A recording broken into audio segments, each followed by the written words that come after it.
ओम सजात्म स्वरूप परम गुरु शुद्ध चैतन्य स्वामी ने नमः। श्री उपदेश शुद्ध सार जी का सार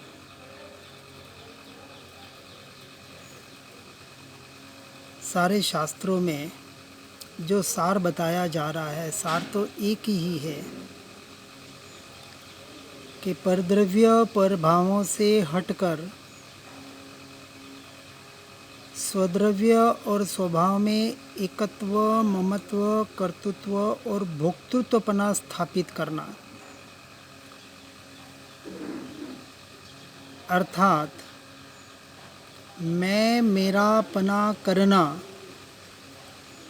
ये जब पूछते हैं अच्छा है या बुरा है,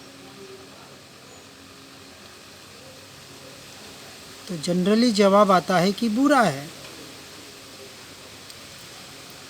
यहाँ कहा जा रहा है मैं मेरापना करना आत्मा का स्वभाव है, मेरा स्वभाव है। अब मेरा स्वभाव बुरा कैसे हो सकता है? तो मैं मेरापना करना बुरा नहीं है। यदि मैं मेरापना करने की जीव का स्वरूप नहीं होता, स्वभाव नहीं होता, तो स्व में मैं मेरापना कैसे कर सकता? हाँ, जीव की भूल इतनी है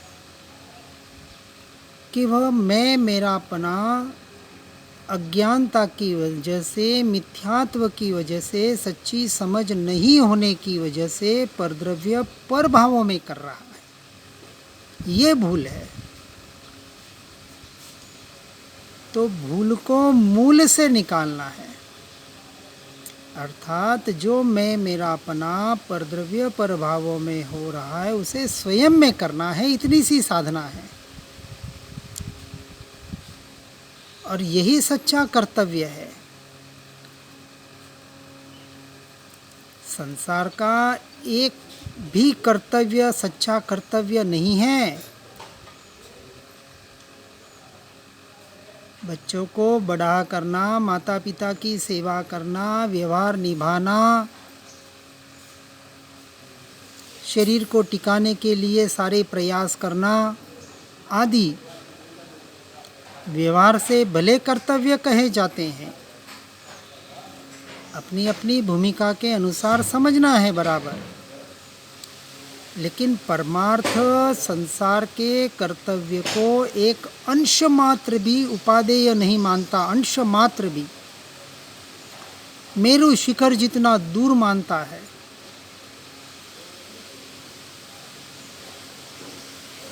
तो इन कर्तव्यों से तो हटना ही हटना है। लेकिन जिन 6 आवश्यक को व्यवहार की अपेक्षा से धर्म कहा जाता है,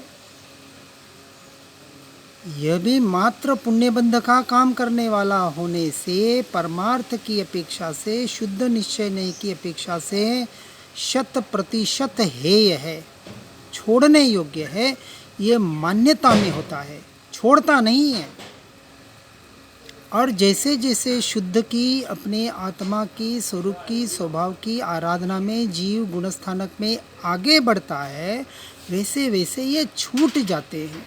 छूटने चाहिए, यूँ कहने छोड़ने का उपदेश नहीं दिया जा रहा है। अशुभ की अपेक्षा से शुभ उपादेय है, परंतु शुद्ध की अपेक्षा से शुभ भी हेय है। इसलिए भूमिका के अनुसार समझना है। स्याद्वाद नहीं यहाँ लगाना है और निश्चय में एक अनेकांतवाद लगाना है। अनेक धर्मात्मक होते हुए भी जो द्रव्य, जो वस्तु एक है, अभेद है, अखंड है, ऐसा जो ध्रुव तत्व जिसमें हमें एकत्व, ममत्व करना है, मैं मेरापना करके जिस स्वरूप में, स्वभाव में, अपनी आत्मा में स्थिर होना है, ये स्थिर होने का नाम सम्यक चारित्र है।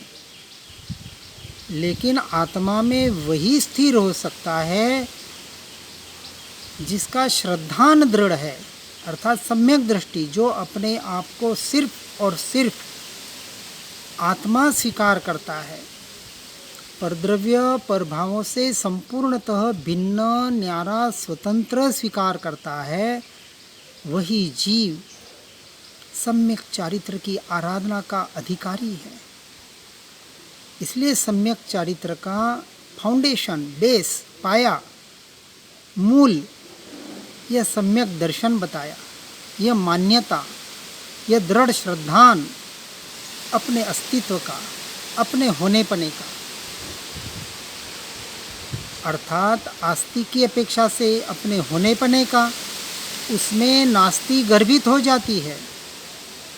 यदि मैं आत्मा ही हूँ तो स्पष्ट होता है कि मैं शरीर आदि नहीं हूँ, मन वचन काया रूप नहीं हूँ, और मन वचन काया शरीर आदि मैं नहीं हूँ, तो उसकी क्रिया मेरी कैसे होगी? और उसकी क्रिया अर्थात जड़ की क्रिया मैं नहीं, मेरी नहीं, तो जड़ की क्रिया से धर्म कैसे होगा? अब विचार करें। जो सिर्फ शरीर को कष्ट देने में, व्रत पूजा पाठ आदि में ही धर्म मान रहे हैं, निषेध नहीं है, वापस समझना, साधन है, लेकिन जिन्होंने साधन को ही साध्य मान लिया वो तो अटक गए, और अटकेंगे, वो नियम से भटकेंगे संसार के परिभ्रमण में। इसलिए यथार्थ रूप से पहले समझना है पूरे मार्ग को। सम्यक दृष्टि जीव अर्थात चौथा गुणस्थानवर्ती अविरत सम्यक दृष्टि पहले पूरे 14 गुणस्थान का अभ्यासु होता है, जानकारी प्राप्त करता है, धर्म के सच्चे स्वरूप को व्यवहार की अपेक्षा से और निश्चय की अपेक्षा से नए निक्षेप प्रमाणों के आधार पर, सप्तभंगी के आधार पर बराबर समझता है। देखो, समझने का अर्थ याद रखना नहीं है, कितना याद रहता है ये तो क्षम का विषय है। यहाँ ज्ञानावरणीय दर्शनावरणीय कर्मों के आवरण काम कर रहे हैं क्षम के लिए, लेकिन अपनी आत्मा को समझने के लिए, अपने को याद रखने के लिए क्या याद रखना है? कौन से सूत्र याद रखने? मैं आत्मा हूँ, मैं शरीर आदि नहीं हूँ। तो मन वचन काया की क्रिया मैं नहीं, मेरी नहीं, कर्म मेरे नहीं, तो कर्म का जो फल, कर्मों के निमित्त से जो औदैहिक क्रिया और औदैहिक भाव, वो मेरे नहीं। इतना सा स्वीकार करना है, उसके लिए कौन सी गाथाएं याद करनी?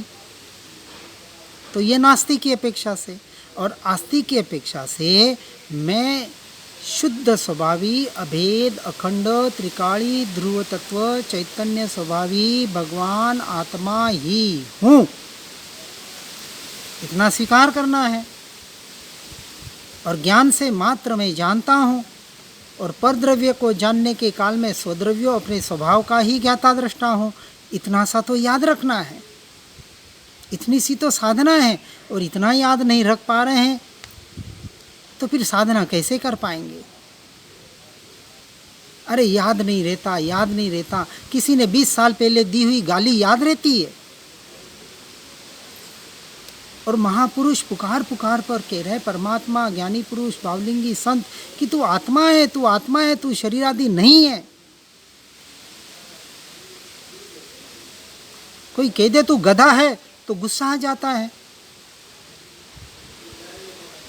कि गधा नहीं है, पता है उसे, फिर भी गुस्सा कर रहा है। किसी ने गाली दे दी, वैर भाव सालों तक हम याद रखते हैं। और एक जो हम हैं वास्तविक, उसे हम याद नहीं रख पा रहे हैं। 24 घंटे में विचार करें कि अपनी आत्मा पर, अपने स्वभाव पर, मैं आत्मा हूँ, मैं जानने वाला मात्र हूँ, मैं ज्ञाता दृष्टा हूँ, मैं ज्ञान मात्र हूँ, कितनी बार याद आता है? कैसे याद आएगा? क्योंकि पर में इतनी रुचि पड़ी हुई है। पर की रुचि स्व की रुचि कैसे करने देगी? ये मोह माया का जाल अनादि काल का फैला हुआ, और कहता है मुझे धर्म करना है, मुझे मोक्ष जाना है। अरे एक छोटा सा काम हमारा ये भेद ज्ञान भेद विज्ञान का नहीं हो पा रहा है। बहुत गहराई में सोचना पड़ेगा। ऐसे मात्र सुन पढ़ के काम नहीं होने वाला, प्रयोग करने पड़ेंगे। अपने जीवन को एक आत्ममय जीवन बनाना पड़ेगा। बाहर की बातें सहज याद रह जाती है। शाम को कौन सा खाना बनाना है, कल कौन सा बनाना है, 6 महीने बाद कौन सा टूर जाना है, कौन सा पैकेज करना है, सब बराबर व्यवस्था करते हैं। तो मोक्ष में जाने की क्या व्यवस्था कर रहे हैं? अरे भले इस भाव नहीं, भले 10 भाव बाद जाएंगे, 15 भाव बाद जाएंगे, सम्यक दर्शन तो प्राप्त करें 15 भाव के भीतर जाना है तो। और भव भ्रमण रखड़ना ही है तो फिर उसके लिए तो कोई उपदेश ही नहीं है। ये तो उपदेश उन्हीं के लिए है जिन्हें वास्तविक धर्म की आराधना करनी है। साधक जीवों की बात हो रही है और जिनकी काल लब्धि पक चुकी है उन्हें ही बात रुचेगी, है अन्य को रुचेगी ही नहीं। सुनकर पढ़कर भी रुचि आना बहुत जरूरी है। सुनना पढ़ना उतना महत्व का नहीं, अनंत बार सुन लिया। जो आज सुन रहे हैं उन्हें पूर्व में सुना है, उस पुण्य के उदय से तो फिर से सुनने को मिल रहा है। लेकिन सुनकर पढ़कर संतोषी ना बने। व्यवहार में कहा संतोषी सदा सुखी, धर्म क्षेत्र में तो संतोषी सदा दुखी। जहाँ संतोष मानना था वहाँ तो संतोष नहीं मानता है, और चाहिए और चाहिए। अरे 60 साल संसार को निभा लिया, अब कितना संसार को निभाएगा? बच्चों को बड़ा कर लिया, शादी ब्याह कर लिए, उनको अपने पांव पर खड़ा कर दिया, उनका पूरा जीवन अच्छी तरह से गुजर जाए, इतनी घर गृहस्थी की पैसे की व्यवस्था कर ली तो हो गया कर्तव्य तेरा पूरा। अब क्या करना संसार में? फिर भी लोगों को तो घर पे बैठ के आत्मा की बातें रुचती है। हम तो घर पे एक कमरे में बैठते हैं, दिन भर सुनते हैं, लेकिन घर छोड़ना नहीं चाहते। ये तो मोह माया जाल फैला हुआ है। वहाँ मकड़ जाल फैला रखा है अनादिकाल से इस जीव ने। कैसे निकलेगा? और सत्य बात तो यह है, तो परमात्मा भी सद्गुरु तो छोड़े आ जाए तो किसी को निकाल नहीं सकते। निकलने की शक्ति स्वयं से स्वयं में पड़ी हुई है। स्वयं को क्रिएट करनी पड़ेगी। ये भी एक क्रिएशन है। बाहर सारे क्रिएशन करते हैं। अभी मई महीने की छुट्टियां चल रही है, जून की छुट्टियां, स्कूल बंद है, तो क्रिएटिविटी क्लासेस चलते हैं बच्चों के। कोई ड्राइंग में जा रहा है, कोई डांस में जा रहा है, कोई स्केटिंग में जा रहा है, कोई कहाँ जा रहा है, और उसमें गर्व मानते, देखो हमारा बच्चा कितना।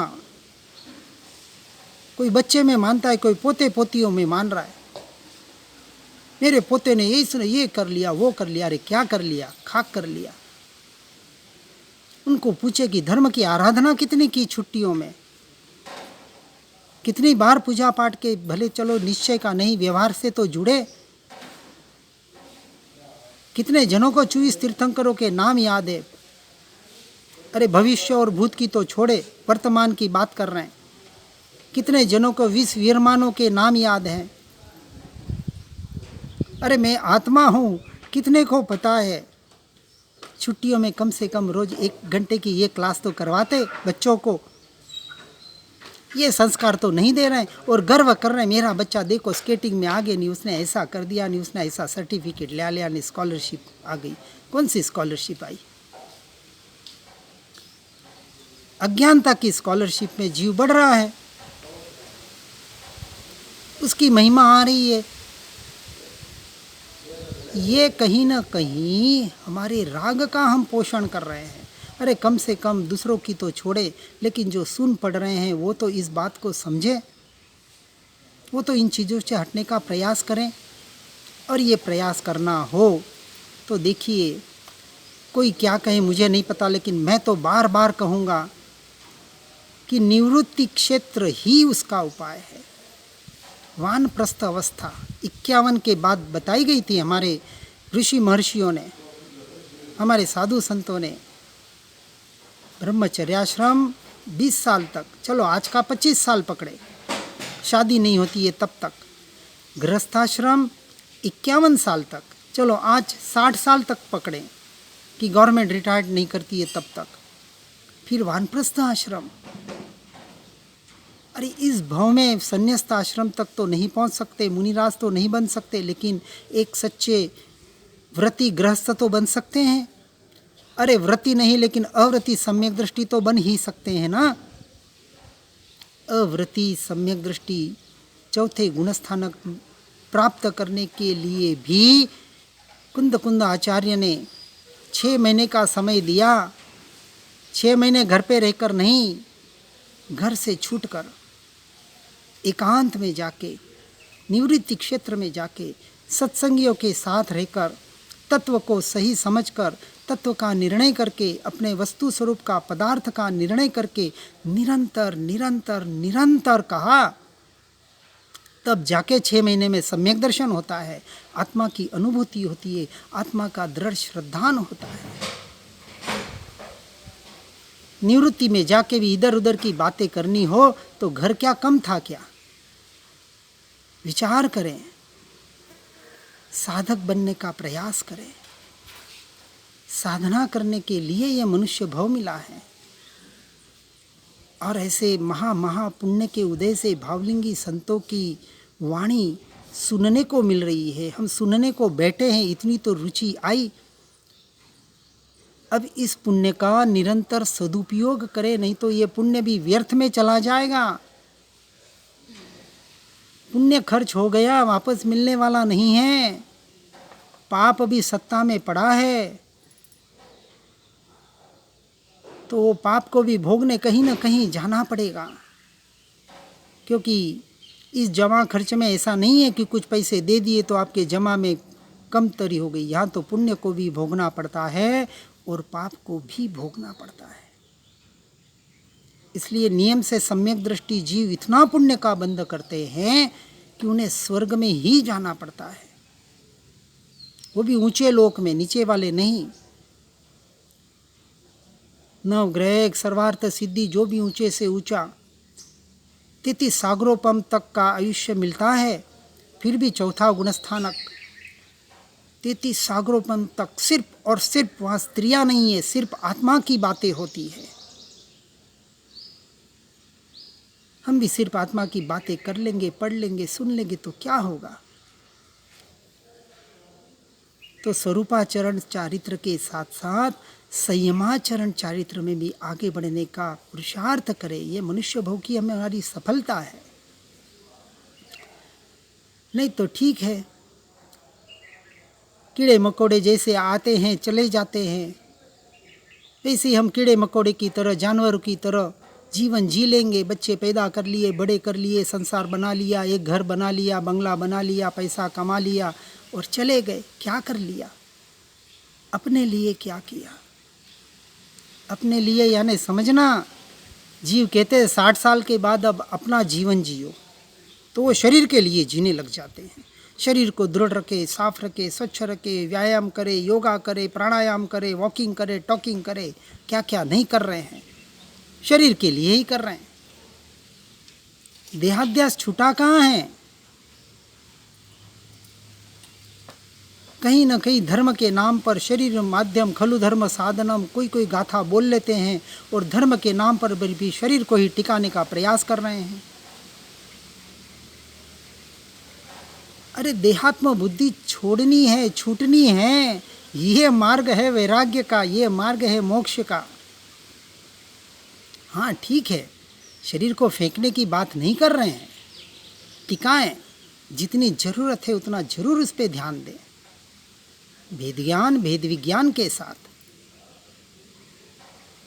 लेकिन यदि भेद ज्ञान की दृढ़ता हो जाएगी, सम्यक दर्शन हो जाएगा, तो सहज ही उसका देहाध्यास छूट जाएगा। फिर वो देह को टिकाने में नहीं लगेगा, वो तो सिर्फ अपनी आत्मा को अपने स्वभाव को टिकाने का प्रयास और पुरुषार्थ करेगा कि मैं विभावों से, परभावों से ज़्यादा बचूं और अपने स्वभाव और स्वरूप की आराधना करूं।